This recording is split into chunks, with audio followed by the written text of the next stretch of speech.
Morning guys, day 88 of my 100 days to Ironman, and today is a rest day, and I'm happy because my body is absolutely hammered. I felt really good yesterday, no major aches and pains after yesterday morning's 15k and then an 1800 meter swim yesterday evening. My body, I think, had decided that enough was enough, and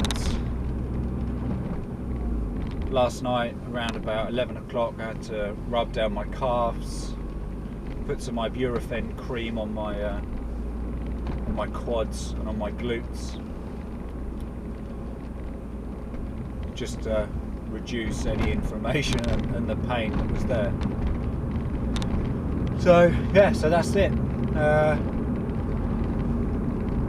I am really happy. I'm really happy with my progress, how I'm feeling in myself.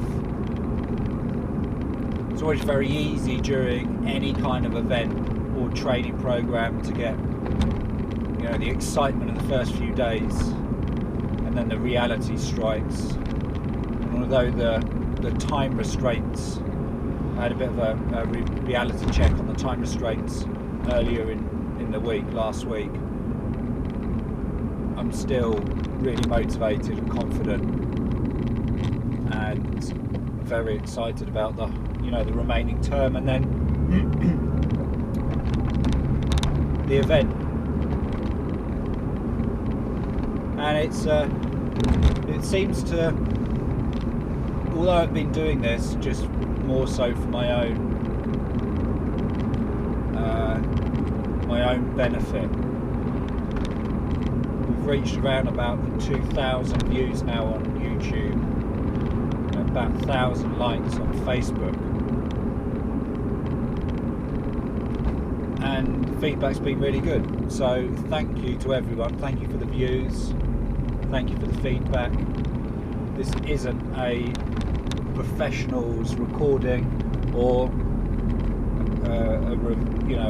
a journey from a professional's perspective.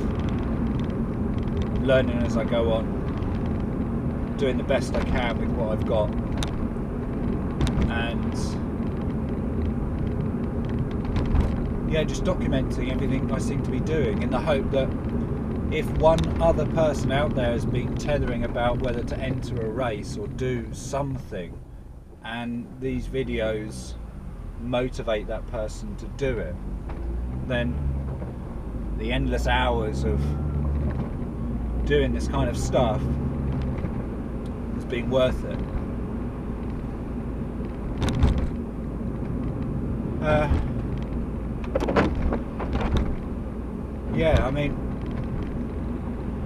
I think we all can delay doing stuff. For me, the Ironman registration itself was a delay. It's quite a pricey outlay for what it is. I mean, per mile it's actually relatively cheap or affordable, but when you're bundling everything together, if you're doing it overseas like I am, you've got the event registration, then you've got your accommodation, the flights, the transfers, then you've got the kit, all of these factors. The last thing I want to do is reach an age of which I'm unable to complete the Ironman and regret not doing it because finances were a restriction or a concerning factor. And obviously I'm fortunate enough to be able to do it, so there's that element. But if I'd have not been in that position, it maybe have just needed to be delayed for a year, and I would have had to save for a bit longer. So I guess what I'm saying is, we can always find excuses. And for the last few years I've found excuses why I didn't do it, predominantly work commitments. Then I took the leap and booked, and obviously with the Ironman, with the Ironman brand, you do get discounts for booking early. So if you are thinking about doing an Ironman and it is, you know, a year off, it does give you the opportunity to really train hard and rank up the training, and you know, look for really good deals on kit, so it's not of a financial burden or shock, an expense all in one hit.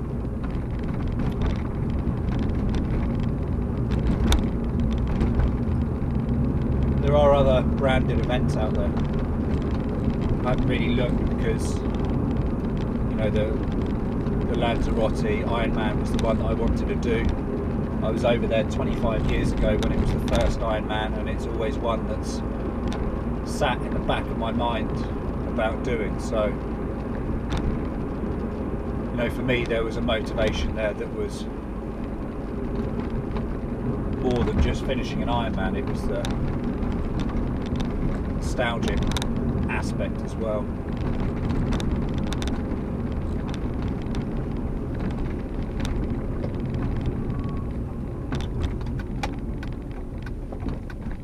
And when you think about the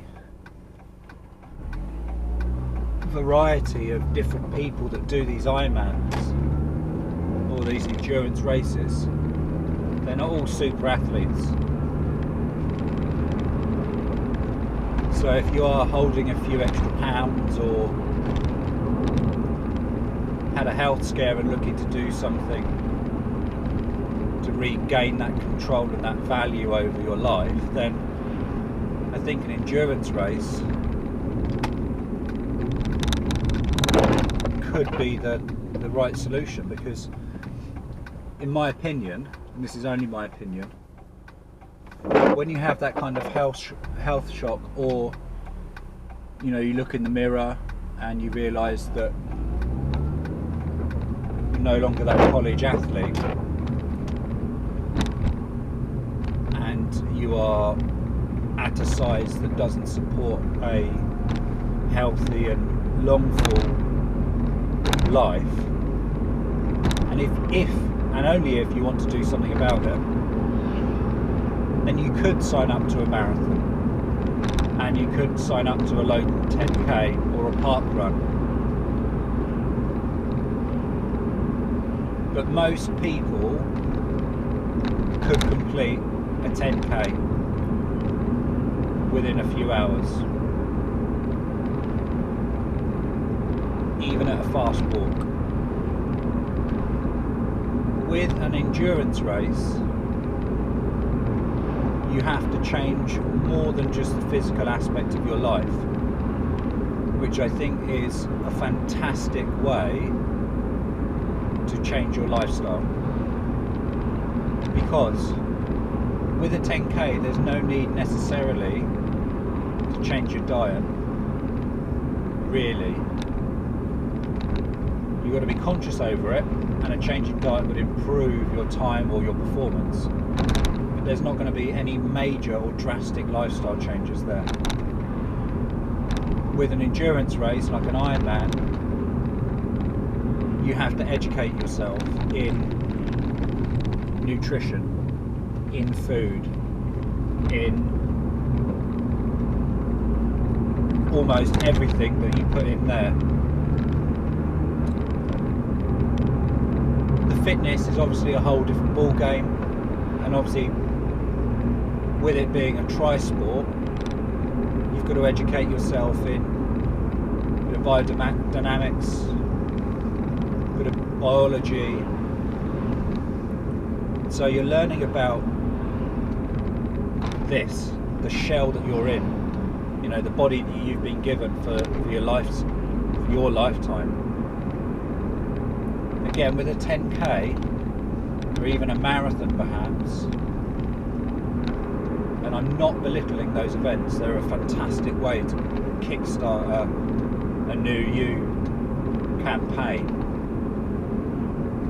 But when you've really got to be aware and become very focused on every ache and pain and niggle, because the amount of effort that you put into developing your body and understanding your body, with an Ironman, again, you're changing the dynamics of your lifestyle as a whole.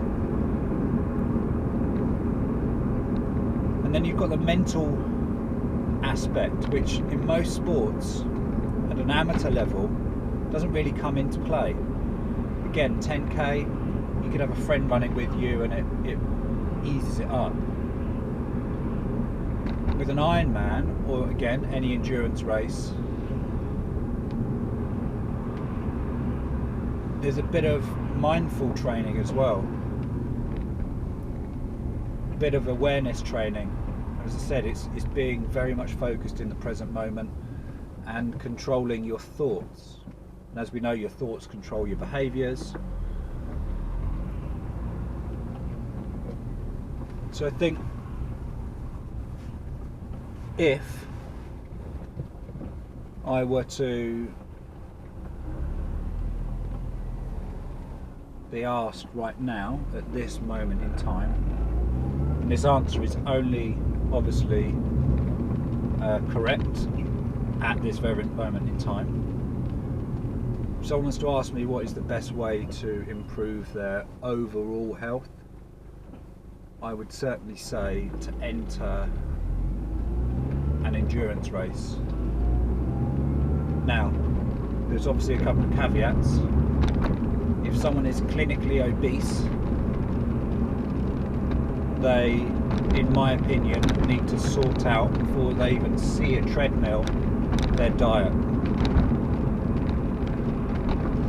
That is the first factor, to lose some of that weight so that they are adding no pressure or reducing the amount of pressure on the joints. Because I'm assuming if you're watching this video, you understand the amount of impact that all of the joints in the body take. You know, from the shoulder, the rotator cuffs, to the knees, to the pelvis, to even the spine, the compression, that constant pounding, and then the stretching of the spine in the pool. So my recommendation first would be to lose weight and focus on the nutritional aspect of that first, and then go into a program that supports building your aerobic capacity, then strength and conditioning, and then obviously performance. But the latter aspect, I think, is irrelevant for people like me and someone that's, you know, an amateur age group.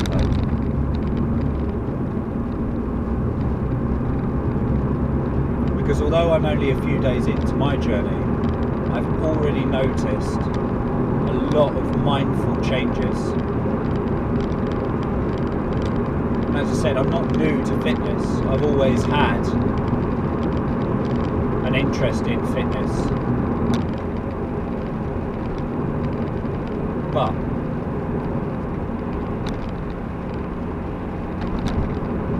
there's being aware, and then there's total immersion.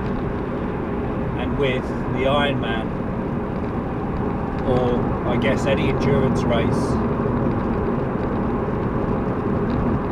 that immersion has to combine nutrition, fitness, and mindful well-being.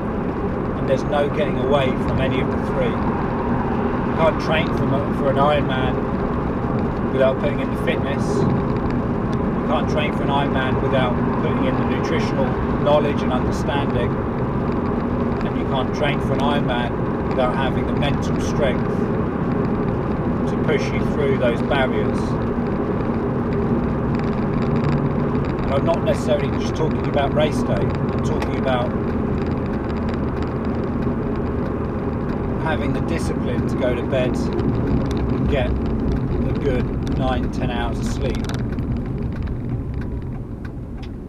about, rather than watching your favourite episode of your local soap, sitting on the turbo trainer and hacking out, you know, a hill climb or a sprint set.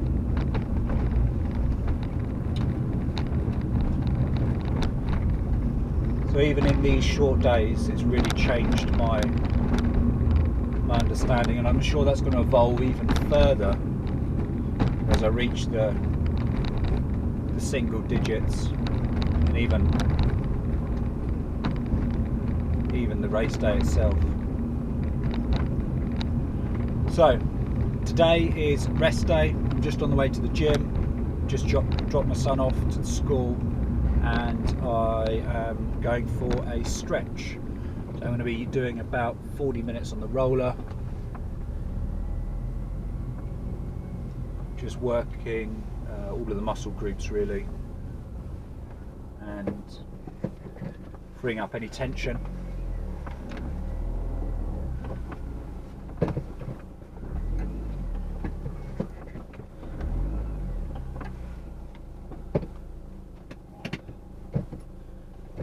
And then it's off to the library, pick up some more books, a couple of kit reviews. May have to go shopping for some food for the week. But generally it will be a relaxing day. Just really controlling or preparing for the week ahead, making sure I've got everything ready. And yeah, that's it. Thanks for tuning in, and I will catch up with you later.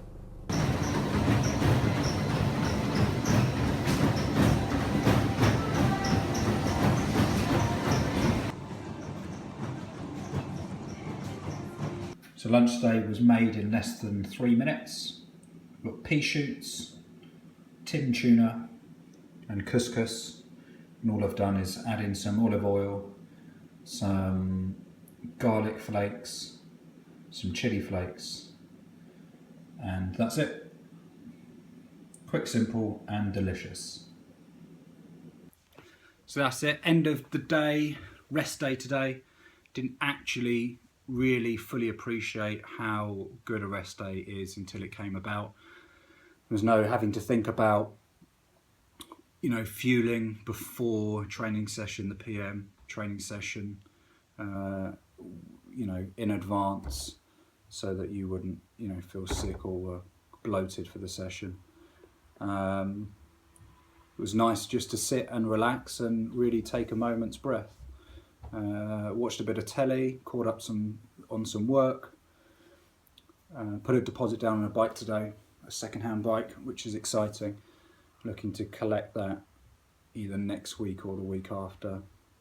And I'll cover that in more detail, the reason why I went second-hand, and all of the options and the choices and the reasons why I went along that road as opposed to a new bike. I'll cover that in more detail at a later date. Nutrition today, I've really just had salad, you know, some tuna. This evening I have some chicken and some chips, sweet potato chips, and some salad again. Hydrated quite a bit today with coconut water. I have ordered some a testing kit to keep an idea, or just to really for personal interest, see how hydrated I am. So I might run a 7-day hydration, just test of myself, so I understand what works with me and what doesn't. Ordered last week a number of bits of kit, so they should arrive in the next few days, which would be good. Ordered a wetsuit. Again, I'll go through the reasons why I chose that brand, that design, etc. And that's about it for this evening, so I'll catch up with you tomorrow.